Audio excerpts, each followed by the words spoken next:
Ninth class English B core. तो देखो, जैसा कि हम जानते हैं, जो अब अपनी इंग्लिश की बुक चल रही है उसका नाम है मोमेंट। और I think second last chapter बचा हुआ है मेरे हिसाब से, क्योंकि मुझे ऐसा लगता है कि 10 ही चैप्टर हैं इस बुक में, मोमेंट में। तो चैप्टर 9 इस समय चल रहा है और चैप्टर 9 की स्टोरी तुम लोगों को बहुत अच्छे से मालूम हो गई है। बहुत ही सिंपल सी स्टोरी है। यहाँ पर एक बंदा है जिसका नाम है बिल ब्राइसन। क्या नाम है उसका? बिल ब्राइसन। बेसिकली ये जो कैरेक्टर है, ये एक बहुत बड़ा कैरेक्टर है इस पिक्चर, इस स्टोरी के अंदर एक बहुत बड़ा कैरेक्टर है। कैरेक्टर ये है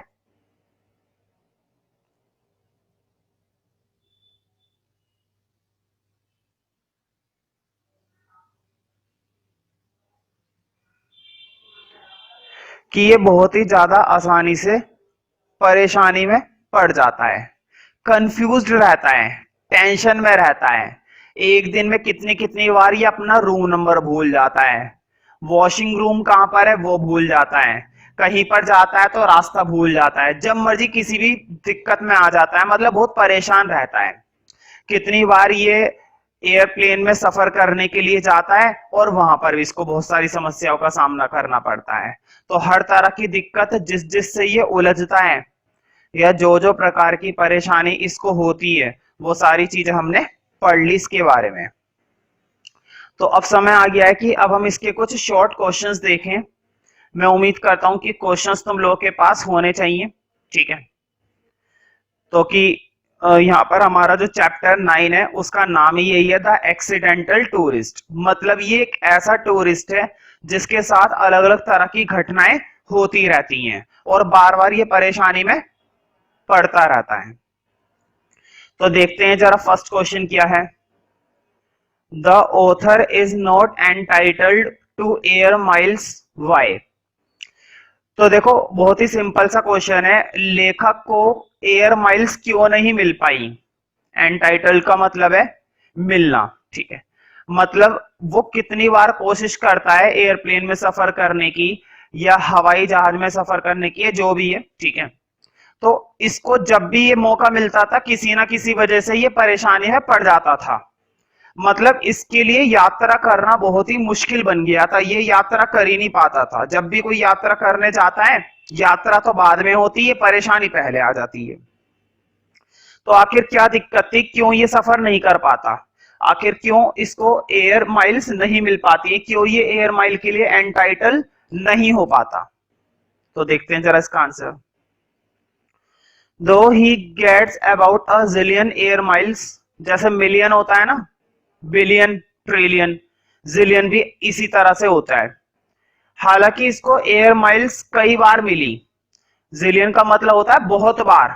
कहते नहीं है मैंने लाखों बार ये काम करा है, ठीक है? तो ये तो कहने की बातें होती हैं, लाखों बार बोला जाता है, इसका मतलब ये नहीं कि पूरे 1 लाख बार काम करा है, ठीक है? तो इसको कई बार मौका मिला एयर माइल्स में जाने का, ठीक है? बहुत बार इसको मौका मिला है।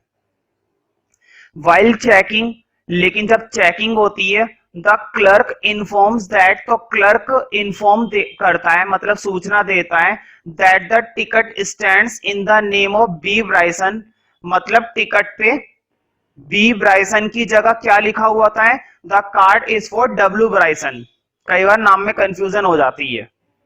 अक्सर क्या होता था, इसका नाम जो है वैसे तो बिल ब्राइसन था, B for ball, B for ball, Bill Bryson था इसका नाम, लेकिन टिकट पे क्या लिखा हुआ था? डब्ल्यू ब्राइसन। तो ये समझाता है टिकट चेकर को कि जो डब्ल्यू ब्राइसन है वो भी मैं ही हूं, और जो बिल ब्राइसन है वो भी मैं ही हूं। लेकिन तुम्हें मालूम है ऐसे कहने से कुछ नहीं होता है ना? टिकट पर डब्ल्यू ब्राइसन लिखा हुआ है और इसका नाम है बिल ब्राइसन, ऐसे कैसे चल जाएगा? तो वो खूब समझाता है लेकिन बात नहीं बनती। द ऑथर क्लेरिफाई, ऐसे में लेखक समझाता है, क्लेरिफाई करता है, मतलब उसको बताता है सच्चाई। The relationship between bill and William, bill और विलियम के बीच में रिलेशनशिप बताता है कि बिल भी मैं ही हूं और विलियम भी मैं ही हूं। टिकट पे क्या लिखा हुआ था, विलियम ब्राइसन मतलब डब्ल्यू ब्राइसन, और जबकि इसका नाम क्या था, बिल ब्राइसन यानी कि बी ब्राइसन। तो ये बताता है कि बिल भी मैं ही हूं और विलियम भी मैं ही हूं। खूब आपस में रिलेशन जो है इन दोनों का वो समझाता है, लेकिन सारी चीजें बेकार जाती हैं। देखो क्या लिखा हुआ है, but all in when. When का मतलब बर्बाद, है ना, कोई फायदा नहीं हुआ, क्योंकि टिकट चेकर को तो भाई सबूत चाहिए, तुम्हारे कहने से कुछ नहीं होता।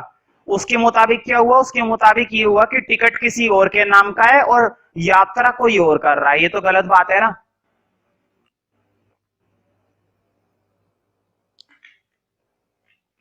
या तो इसको टिकट सही बनवानी चाहिए थी, अगर इसका नाम बिल ब्राइसन है तो टिकट भी बिल ब्राइसन के नाम की ही बनवानी चाहिए थी। कई बार होता है दो दो नाम होते हैं किसी के, तो उस हिसाब से कंफ्यूजन हो गई होगी, लेकिन कुल मिलाकर इसको बैठने के लिए नहीं मौका मिला। नेक्स्ट क्वेश्चन देखते हैं, how can you say that Bill Bryson gets easily confused. आप ये कैसे कह सकते हैं कि जो बिल ब्राइसन है वो आसानी से कंफ्यूज हो जाता है, मतलब आसानी से परेशान हो जाता है बिल ब्राइसन। तुम्हें मालूम है ये एक ऐसा कमाल का बंदा है, बहुत बड़ा कैरेक्टर है, मतलब इसको छोटे छोटे मौकों में भी कंफ्यूज होने का मौका मिल ही जाता है। कोई बात होगी नहीं, कंफ्यूज हो जाएगा, परेशानी में पड़ जाएगा, दिक्कत में आ जाएगा, इतना टेंशन में रहता है, कभी भी कुछ भी हो सकता है इसके साथ। और इसी की वजह से चैप्टर का नाम क्या है, द एक्सीडेंटल टूरिस्ट। मतलब इसके साथ छोटे छोटे क्या होते रहते हैं, एक्सीडेंट होते रहते हैं, घटनाएं होती रहती हैं, होती रहे भाई, हमारा क्या जा रहा है ना। Bill Bryson is in a habit of putting himself in a state of utter confusion. Bill Bryson की आदत है वो हमेशा खुद को एक बहुत ही ज्यादा कंफ्यूजन के अंदर डाल लेता है। अटर का मतलब होता है अत्यधिक, अटर का मतलब होता है बहुत ज्यादा या अत्यधिक, और कंफ्यूजन मतलब परेशानी, असमंजस।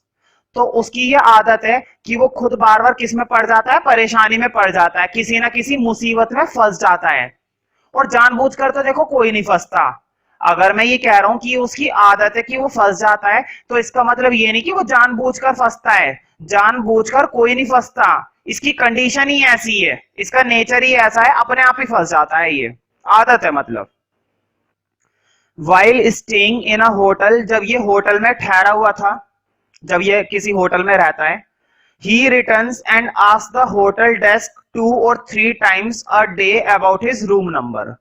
तो ये होटल का जो रिसेप्शन नहीं होता, रिसेप्शन डेस्क पर आता है और एक दिन में कम से कम 2 या 3 बार तो ये क्या पूछता है, अपना रूम नंबर बताओ। ये तो हद ही हो गई।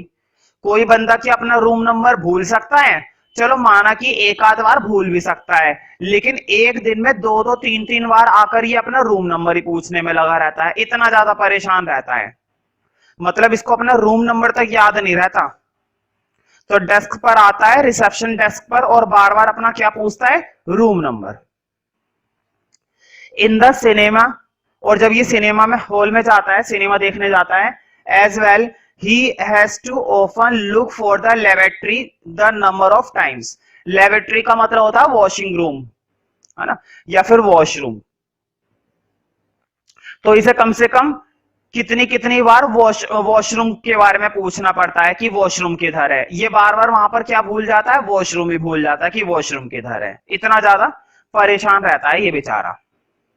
लेबोरेटरी मतलब वॉशरूम, नहाने धोने की जगह। Next question, why is his finger bleeding. उसकी उंगली में से खून क्यों निकल रहा था, ब्लीडिंग मतलब खून निकलना। What is his wife reaction, और उसकी वाइफ का क्या रिएक्शन था। तुम्हें मालूम होगा कि इसका पासपोर्ट देखने के लिए उन्होंने, क्लर्क ने, वहां के जो वर्कर थे, उन्होंने पासपोर्ट देखने के लिए इससे बोला, लेकिन एक पासपोर्ट निकालने के लिए इसने सारा सामान खोल के रख दिया, पूरा बैग वैग सब खोल दिया, और इसकी वाइफ की सरेआम क्या हो गई, बेइज्जती हो गई। भाई वाइफ को कहां अच्छा लगेगा, उसका पति अगर ऐसी हरकत करे बच्चों वाली, तो उसे कहां अच्छा लगेगा। तो इसकी वाइफ को बहुत ही गुस्सा आ रहा था। और इसकी फिंगर में ब्लीडिंग क्यों होने लगी थी, इसकी उंगली में खून इसलिए निकलने लगा था क्योंकि उंगली जो थी इसकी जिप के बीच में आ गई थी। चेन होती है ना बैक के अंदर, तो चेन के बीच में इसकी उंगली आ गई थी जो पिच गई थी, तो इस वजह से ब्लीडिंग होने लगा, मतलब खून निकलने लगा। तो देखो, वाइल पुटिंग द जिप, जब वो जिप को खोल रहा था, मतलब जिप के अंदर घा डाल रहा था, by chance his finger was gashed, तो अचानक से उसकी जो उंगली थी वो धस गई थी, गैशिड हो गई थी, अंदर धस गई, पिचक जा, मतलब जल्दबाजी में जब हम चेन बंद करते हैं तो बाई चांस उंगली बीच में आ जाती है, तो वही इसकी उंगली के साथ हुआ था। There the blood started pouring out in a lavish manner, फिर अचानक से वहां पर ब्लड निकलने लगा, पोरिंग आउट मतलब बाहर आने लगा, इन a lavish manner, lavish manner मतलब अत्यधिक मात्रा में, लेविश मतलब बहुत ही बुरी तरह, क्योंकि जब खाल कट जाएगी तो खून ही निकलेगा। ही वॉज ग्रेटली कंफ्यूज्ड, वो बहुत ही ज्यादा परेशान हो गया, कंफ्यूज्ड हो गया, एंड पैनिक स्ट्राइकन, और घबराने लगा, मतलब उसको क्या होने लगी, घबराहट होने लगी, मतलब टेंशन में आ जाता है ना, एक तरफ तो इसका सारा सामान बिखरा पड़ा था, ऊपर से इसकी उंगली में भी चोट लग गई तो खून निकलने लगा था, तो बहुत ही ज्यादा घबराने लगा। पैनिक स्ट्राइकन मतलब घबराहट हो जाना, पैनिक का मतलब होता है घबराहट, और स्ट्राइकन मतलब उसके ऊपर घबराहट का एक प्रहार टूट गया था, प्रहार हो रहा था इसके ऊपर। हिज वाइफ, अब इसकी वाइफ की बात करते हैं, तो जिसका हस्बैंड इस तरह की हरकत करेगा तो वाइफ को तो बुरा लगेगा ही। His wife looked at him with an expression of wonder, उसकी वाइफ उसकी तरफ देख रही थी बहुत ही ज्यादा वंडर के साथ, हैरानी के साथ, कि मेरा पति ये कर क्या रहा है, तो बहुत ही हैरान होकर वो अपने पति की तरफ देखती है। शी सैड, वह कहती है, I can't believe you this for a living, मैं यकीन भी नहीं कर सकती कि तुम इस तरह की हरकत कर सकते हो, मतलब इस तरह से रह सकते हो।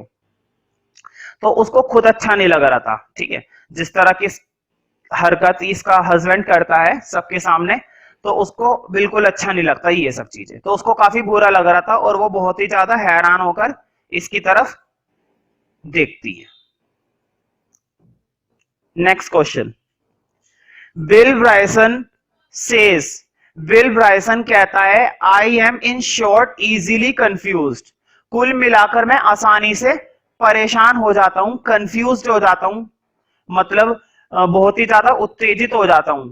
What example has he given to justify this, क्या क्या एग्जाम्पल दिए जा सकते हैं इस बात का उल्लेख करने के लिए। तो तुम्हें भी मालूम है, उसने अगर ये बात बोली है बिल ब्राइसन ने कि मैं आसानी से कंफ्यूज्ड हो जाता हूं, तो बताओ इस बात में सच्चाई है ना, इस बात में पूरी पूरी सच्चाई है कि वो आसानी से कंफ्यूज्ड हो जाता है, इसमें कोई शक नहीं है, वो जब मर्जी किसी ना किसी मुसीबत में पड़ ही जाता है।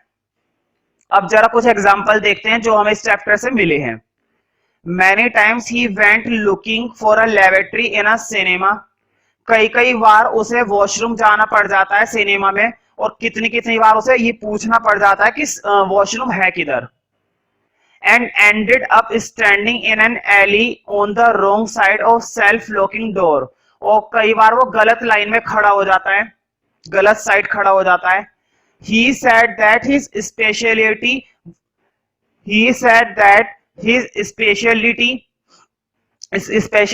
was returning to hotel desk 2 or 3 times, basically ये डेस्क पर आकर 2 या 3 बार तो अपने रूम के बारे में पूछता रहता है, and asking what is the room number was, और अपने रूम नंबर के बारे में पूछता रहता है। और भी बहुत सारे एग्जांपल है इस चैप्टर से जो कि लॉन्ग क्वेश्चन में आ सकते हैं, कि आखिर आप ये कैसे कह सकते हैं कि जो एक्सीडेंटल टूरिस्ट था वो वाकई में आसानी से कंफ्यूज हो जाता है, मुसीबत में पड़ जाता है। तो बहुत सारे एग्जांपल है इस चैप्टर के अंदर।